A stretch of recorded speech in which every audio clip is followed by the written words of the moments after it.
एक गांव में एक खूबसूरत लड़की राधा रहती थी। वह गांव की सबसे प्यारी और मासूम लड़की थी। उसकी आंखें खूबसूरत थीं और उसकी हंसी का जादू सबको अपनी ओर आकर्षित करता था।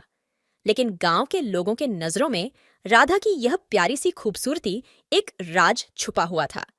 राधा के पिता का मारा हुआ था और उसकी माँ उसे लेकर गांव के बाहर चली गई थी।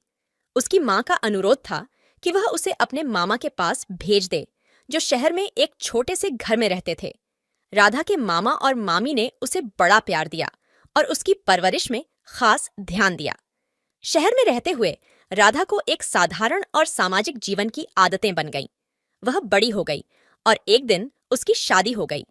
वह एक सुंदर से परिवार में शामिल हो गई, लेकिन कुछ दिनों के बाद वह बीमार पड़ गई। उसकी बीमारी गंभीर थी और वह कई महीनों तक अस्पताल में रही। जब उसका इलाज समाप्त हुआ तो उसने अपने पति के साथ घर लौटने का फैसला किया।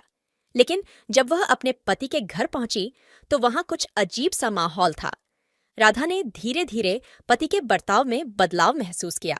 उसने कुछ अजीब सी चीजें देखी और सुनी, जैसे कि रात के समय खिड़कियों की दरारों से अजीब सी आवाजें आना। एक रात जब उसने अपने पति को पूछा तो उसने कहा कि वह सारा दिन काम में मग्न रहता है और रात को बहुत थक जाता है।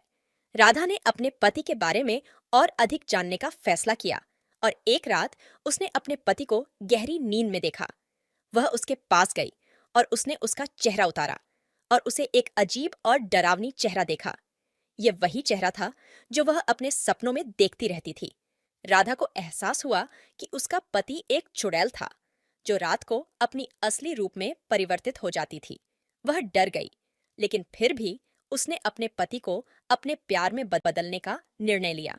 राधा ने अपने पति को प्यार से संभाला और उसे समझाया कि प्यार और समर्थन हमेशा सच्चे रिश्तों को और मजबूत बनाते हैं। उसका पति उसकी बातों को सुना और उसने वास्तव में एक नई शुरुआत की।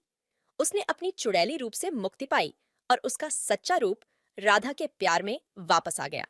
इस कहानी से हमें यह सीखने को मिलता है कि प्यार और समर्थन हर मुश्किल को पार करने की शक्ति प्रदान कर सकते हैं, चाहे वह किसी भी रूप में हो।